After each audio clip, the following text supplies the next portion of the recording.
Indian communist പ്രസ്ഥാനത്തിന്റെ അനിശ്ചേതനായ നേതാവ് സഖാവ് EMS ഏതാനും നിമിഷങ്ങൾക്കകം കണ്ണൂർ കോട്ട മൈതാനിയിൽ എത്തിച്ചേരുന്നതാണ്. അധ്വാനിക്കുന്ന തൊഴിലാളി വർഗത്തിന്റെ ധീരനായ പണത്തലവൻ സഖാവ് EMS നിങ്ങളെ അഭിസംബോധന ചെയ്ത് സംസാരിക്കും.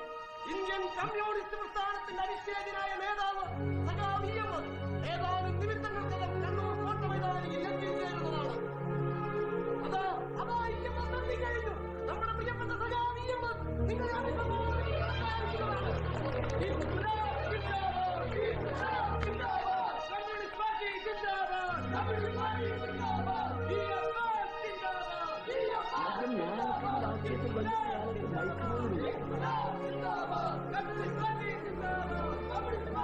നിങ്ങൾ പലർക്കും ഊഹിക്കാൻ പോലും കഴിയില്ല. ആദ്യമൊക്കെ ഞങ്ങൾ പ്രസംഗിച്ചിരുന്ന കാലത്ത് തൊണ്ടയുള്ളൂ, വേറൊന്നുമില്ല. ഇപ്പൊ അത് പോയിട്ട് അത് വിലക്തം. ഇങ്ങനെ ഒരു അങ്കിളിനെ പറ്റി മോള് കേട്ടിട്ടുണ്ടോ? ഒരുപാട് കേട്ടിട്ടുണ്ട്. പപ്പയുടെ കൂടെ പണ്ട് നടത്തിയിട്ടുള്ള അഡ്വഞ്ചേഴ്സ് എല്ലാം അറിയാം. ഇടുക്കി. ആ, ഞങ്ങളൊന്ന് ടൗണിൽ പോയിട്ട് വരാം. പപ്പേ, ഞാൻ പോവാൻ ടൗണിൽ. വേണ്ട വേണ്ട, അത് ശരിയാവില്ല. അതെ, പിന്നെ അലോകൻ എന്താ വേണ്ടത്? വീഡിയോ സ്മാഷിൽ ടൈറ്റാനിക്കിന്റെ കാസറ്റ് ഉണ്ട്, അത് വാങ്ങുമോ? വാങ്ങാം.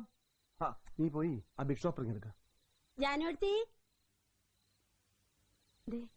ബാഹുലയം വന്നതല്ലേ, കുറച്ച് ഗോതമ്പ് പൊടി, പിന്നെ രാവിലത്തെ ബാജിക്ക് ലേശം ഉരുളക്കിഴങ്ങ് മസാലയും. ഓ, നാളെ ബന്ധല്ലേ, ചിക്കൻ കിട്ടുമെന്ന് വാങ്ങിക്കാം. ഫ്രിഡ്ജ് വെക്കാം. രാത്രിയിലേക്ക് ചപ്പാത്തി പോരെ? പോരെ, ആ മതി.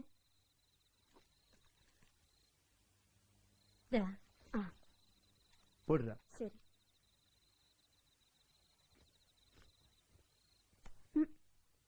പോടാ പറഞ്ഞേ. എന്തേ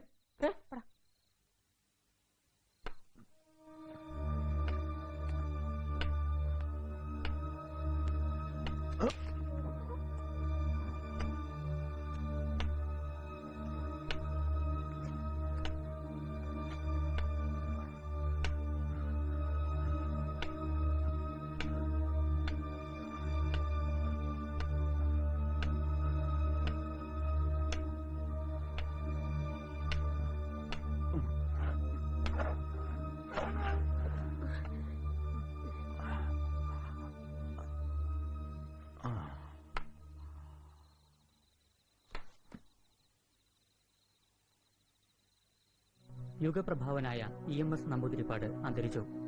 ഇന്ന് വൈകിട്ട് 3:40 തിരുവനന്തപുരത്തെ സ്വകാര്യ ആശുപത്രിയിലായിരുന്നു അന്ത്യം. ഉച്ചയ്ക്ക് 1:30 ഗുരുതരാവസ്ഥയിൽ EMSനെ ആശുപത്രിയിൽ പ്രവേശിപ്പിച്ചത്.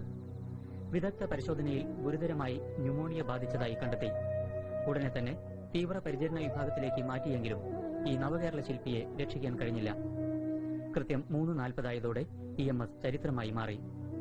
7 പതിറ്റാണ്ട് നീണ്ടുനിന്ന കർമ്മജീവിതത്തിന് ഇതോടെ തിരച്ചില വീഴുകയായിരുന്നു. മുഖ്യമന്ത്രി EK നായനാർ, CPIM നേതാക്കളായ VS Achuthanandan, S Ramachandran Pillai, Chadayan Govindan, TK Ramakrishnan, MA baby തുടങ്ങിയവരും നേരത്തെ തന്നെ ആശുപത്രിയിലെത്തിയിരുന്നു.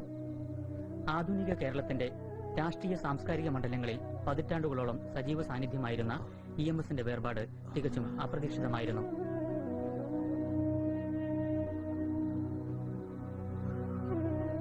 നാളെ വൈകിട്ട് 4 തിരുവനന്തപുരം തൈക്കാട് ശ്മശാനത്തിൽ ശവസംസ്കാരം നടക്കും. ഇപ്പോൾ AKG സെന്ററിൽ പൊതുദർശനത്തിന് വെച്ചിരിക്കുകയാണ്. വിവരമറിഞ്ഞ് കേരളത്തിന്റെ വിവിധ ഭാഗങ്ങളിൽ നിന്ന് ജനങ്ങൾ തങ്ങളുടെ ആരാധ്യ നേതാവിനെ കാണാൻ ഒഴുകിയെത്തുകയാണ്.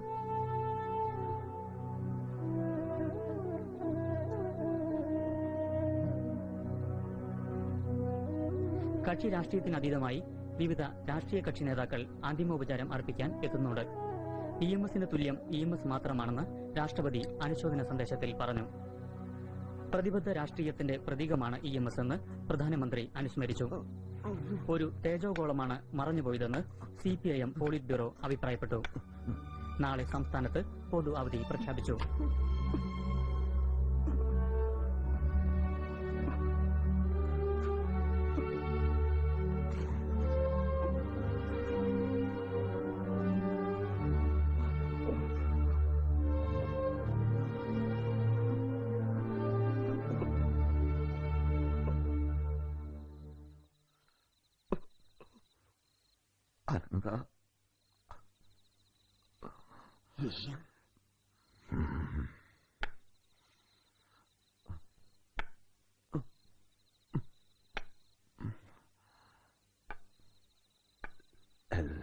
പറഞ്ഞില്ലേ?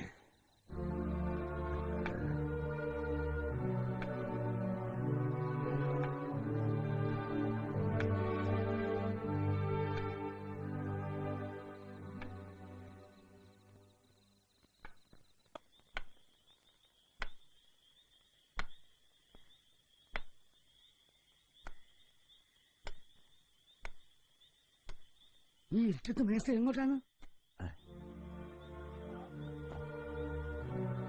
വല്ലാത്ത കുമർച്ച. ആ വാർത്ത കേട്ടപ്പോ ആദ്യം ഓർമ്മിച്ചത് അപ്പേട്ടനെയാണ്. ഈയും ചിരഞ്ജീവിയാന്നുള്ള തോന്നലാ മനസ്സില്. ഇപ്പോ ടിവിയിലും കണ്ടു മരിച്ചിട്ടുള്ള ആ കിടപ്പ്. എനിക്കത് ബോധ്യാവുന്നില്ല. എന്താ അപ്പേട്ടനെ സുഖമില്ലാന്ന് കഴിഞ്ഞ ആഴ്ച ജോഷിനെ കണ്ടപ്പോ പറഞ്ഞിനി. ഇത്ര അടുത്തായിട്ടും ഞാൻ ഈ പരി കയറിയിട്ട് മാസം 6 അപ്പേട്ടനെ മറന്നു വിചാരിക്കരുത്. എന്തിനാണെന്താ, നമ്മൾ തമ്മിൽ അറിയുന്നതല്ലേ. അപ്പേട്ടനെ കാണാൻ ജോഷി സാറിന്റെ വീട്ടിലേക്കല്ലേ അനന്തം വരേണ്ടത്? അയ്യോ, ഞാൻ ഒരിക്കലും അങ്ങനെയൊന്നും വിചാരിച്ചിട്ടില്ല. വിചാരിക്കാതിരുന്നാല് സത്യം സത്യമല്ലാണ്ടാവൂ. വിലയും നിലയും നോക്കിയിട്ടല്ലേ ഇക്കാലത്ത് മനുഷ്യന്മാർ തമ്മിലുള്ള ബന്ധവും ചങ്ങാത്തവും ഒക്കെ.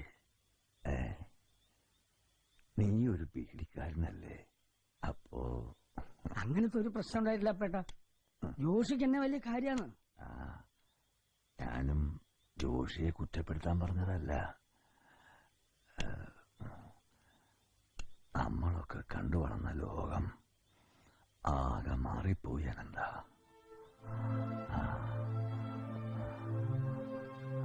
അപ്പേട്ടന് ഇപ്പൊ എങ്ങനെയുണ്ട്?